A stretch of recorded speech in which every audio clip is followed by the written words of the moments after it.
So what's up, kamusta? Ayos ba tayo dyan? So nandito tayo ngayon sa may Motorcycle City, San Rafael Branch para sa update natin. At ngayong araw na to, nakita natin ang isa sa mga nilabas na bagong motorcycle CF Moto. Ano nga ba to? Ito yung Aura 150 ng CF Moto. Alamin natin yung presyo at yung specification kung sulit nga bang bilhin ngayong 2026. Tara, samahan nyo ako. Walk around natin to. Ayos na ayos siya. Tara. Nagsimula sa pangarap, walang kasamang yaman. Kada ikot ng gulong, binubuo ang kinabukasan. Hindi para magpasikat, kundi para umasenso. Bawat kilometro may kwentong sinakripisyo. Maraming humusga, sabi hindi raw sapat. Pero ang kalidad, kusa namang lumalabas. Hindi pangalan ang sukatan ng tagumpay, kundi kung paano ka bumangon sa bawat sablay.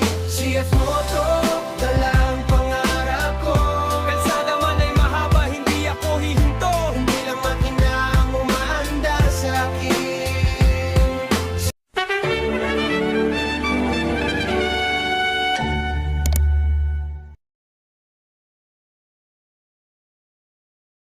Ano mga best, no? Available nga po dito sa may Motorcycle City. Ayan, ito yung branch nila.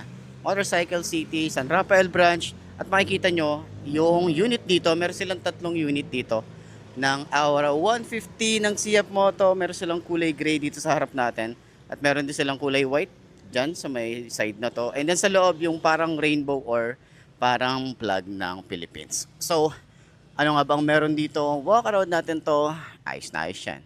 So, tingnan nyo naman, sa kanyang headlight is meron tayong pa-round style at napakaganda nung kanyang headlight na naka-projected lamp tayo rito. Meron tayong magandang design, napaka-futuristic din nung design ng meron to. Tapos meron siyang chrome, yung kanyang design dito sa harap.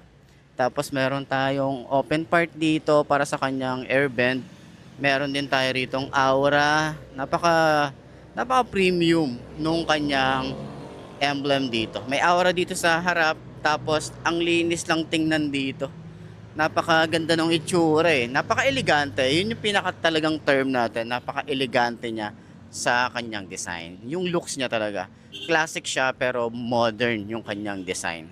Meron tayo ritong daytime running light, tapos meron tayong camera dito sa harap. Papakita ko din yung camera dun sa likod pag naikutan natin.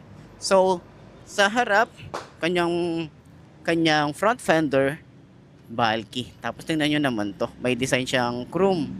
ABS na rin to. Naka-telescopic fork. Meron tayong ganda at ang elegante rin tingnan. Bagay na bagay sa kanya yung pagka-classic niya.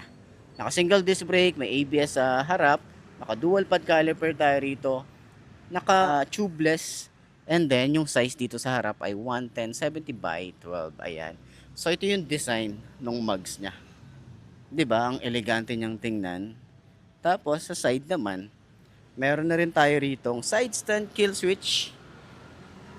Meron tayong mahaba or malapad na gulay board. May CF Moto tayo rito.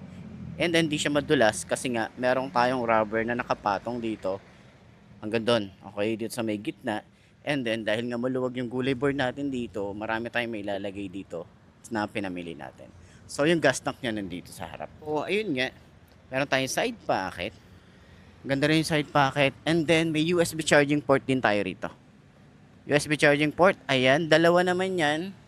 Yung Type C and Type A. Ayan. So, yung kanyang side pocket, maluwag din naman. Check natin kung kakasya yung cellphone natin. Kasya naman. Kaya kapag nag-charge tayo, safe naman kasi nga meron tayong close. Ayan. Meron tayong side pocket na pwede mong sarahan. Meron tayong utility hook.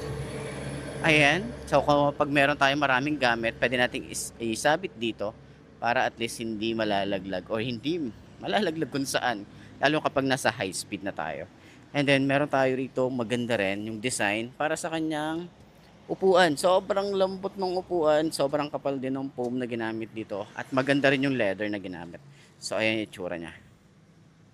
Ayan, so meron tayong two-tone, meron tayong white na lining dito. Tapos, yung design niya is machong-macho yung design. So, ayoko lang buksan. Ayan, ganyan yung tsura niya. Kasi madudumihan kapag inano natin eh. Tinanggal natin yung plastic. Ayaw natin yun. Tapos masisira yung pagka-elegante niya eh. So, syempre, meron tayong design dito na chrome. Ito yung gusto ko dito, yung chrome design niya. Palibot siya eh. Meron din siyang chrome dito. Ayan, may chrome din dyan, may chrome din dito. And then, yung kanyang foot pegs, ganyan siya. Okay?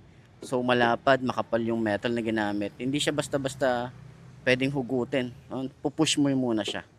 Okay? So, ganyan. May nakalagay dito, CF Moto 150T 32. So, siguro yun yung pangalan niya sa ibang bansa. So, meron din tayong Aura dito na emblem. Napakaganda at napaka-elegante rin nung kanyang emblem dito. Panggilid natin, wala tayong kickstart dito. May CF motor rin dito. Matte finish na kulay black. And sa side, meron din tayo rito na magandang mugs, no?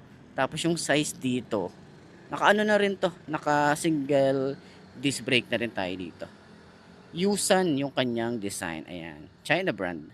Tapos yung kanyang tires, 120/70 by 1210. Maganda rin yung kanyang mugs. Okay? So may bracket tayo na ganito. Meron tayo rito na bracket. Tapos ganyan yung bracket nyo, parang pwede nyo paglagyan ng mga saddlebag dito sa gilid. Tapos top box, hindi ko sure kung paano yung paglagay ng top box dyan. Pero ang cool nung design niya. Kita nyo naman, 'di ba? Ang cool ng design. And then meron tayo ritong camera. Meron din tayong daytime running light, signal light niya nandito sa side. Ito yung camera niya, oh. Nandito. Ayan, natatakpan lang siya. Meron din tayo rito plate light, reflector, lagay ng plate, yung ating reflector din side by side, and then yung ating signal light dito, yung ating single disc brake, ayan. Tapos single pad caliper. May swing arm na rin tayo rito, naka-liquid cooled na rin tayo rito. Oh, maganda yung cover. And then yung cover natin dito sa kanyang tambucho, napakataba ng tambucho niya. Pero ito metal naman to. Okay? So yun nga, nakita natin yung compartment. So open natin to. Bago natin pag-usapan yung susi niya, ito yung compartment niya. Napakaluwag ng compartment. Ayan, ayan yung compartment niya. So nandito na rin yung mga basic tools, manual niya, side mirror, tapos ito yung mga basic tools niya. Ito, ano to? Yun dito yung battery. Okay. So ayan, wala lang tayo rito na helmet hook. Pero yung susi niya, ito. So tinatap lang pala to, keyless pala ang ano na to. Tatap mo nga pala siya rito. Ayan. So nakakita na rin tayo ng ganito, yung tinatap, ginaganon. So ayos ah. Tapos ang nagulat ako, paano mo open yung upuan nandito sa likod. Nandito siya sa side na to. Okay, nandito siya sa side na to. Kaya pag inopen nyo to, yun. Okay, so magnetic din pala to. Magnetic siya. So yun, pag-usapan natin yung kanyang panel.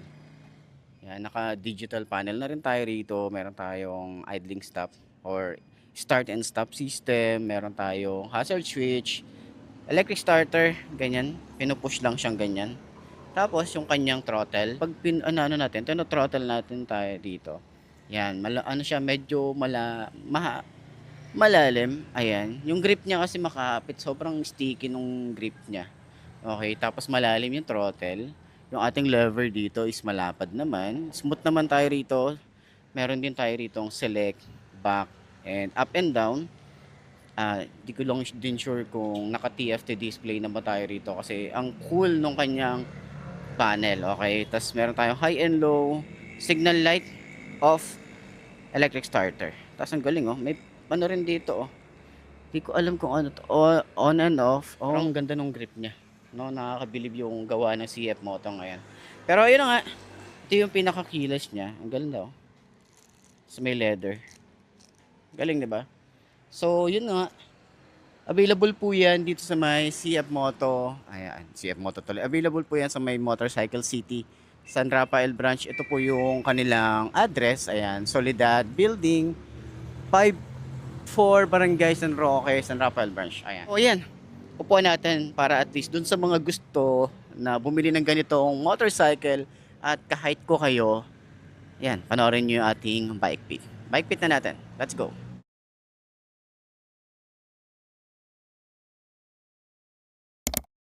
Okay, para sa mga nagtatanong, kamusta nga ba ang ating height dito, no? Tago muna natin to, baka mawala natin.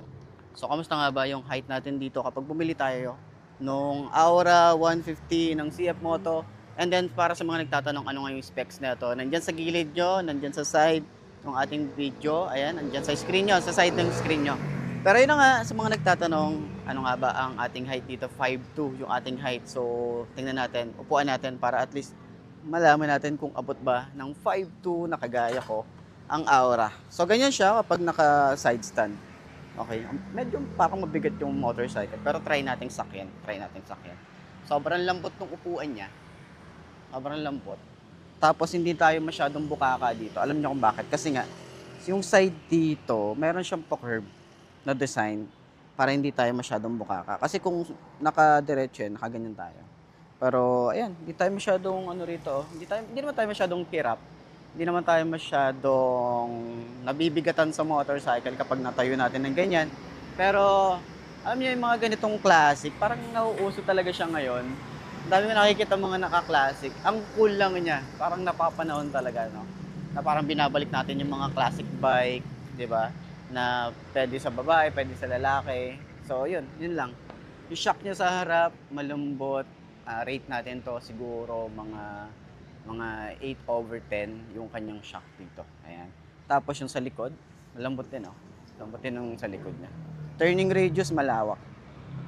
Sobrang lawak, pero may space pa yan. Pero nandito na din kasi ako sa halos gitna ng upuan. Ayan. Tapos legroom natin is malawak din, lalo yung gulay board, malawak din talaga.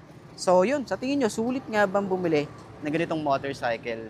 Dito nyo mabibili sa Motorcycle City San Rafael branch or any motorcycle city na malapit sa lugar nyo. Okay? So yan. Okay, so sa tingin nyo, sulit nga ba? Yung overall looks niya para sa akin is panalo. Yung specs niya, panalo. Yung presyo din, goods na goods din para dito sa specs na meron siya. Lalo yung mga features na ito, ayos na ayos din. Modern, classic na talagang masasabi nyo na hindi ka tinipid dito ni CF Moto. So yun lang, sana nakatulong tong video na to sa lahat ng mga gustong bumili ng ganitong motorcycle. Itong CF Moto Aura 150 para sa inyo to. Okay, sa mga naghahanap ng ganitong motorcycle review. So, yun lang. Center stand natin. Tingnan natin kung magaan ba siya i-center stand. Magaan naman siya, oh. Okay? So, center stand. Madali lang na yun naman siyang i-center stand. Ayos!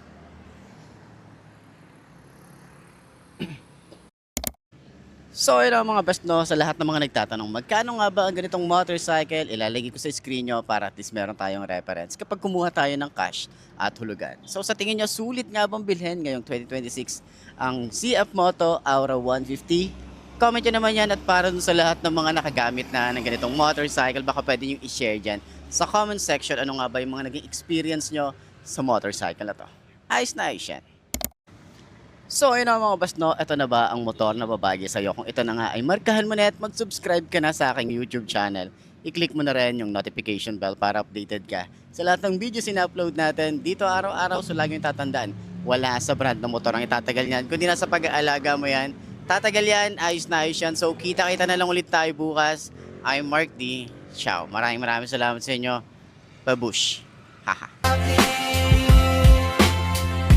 Hindi lahat ng kwento sinusukat sa presyo.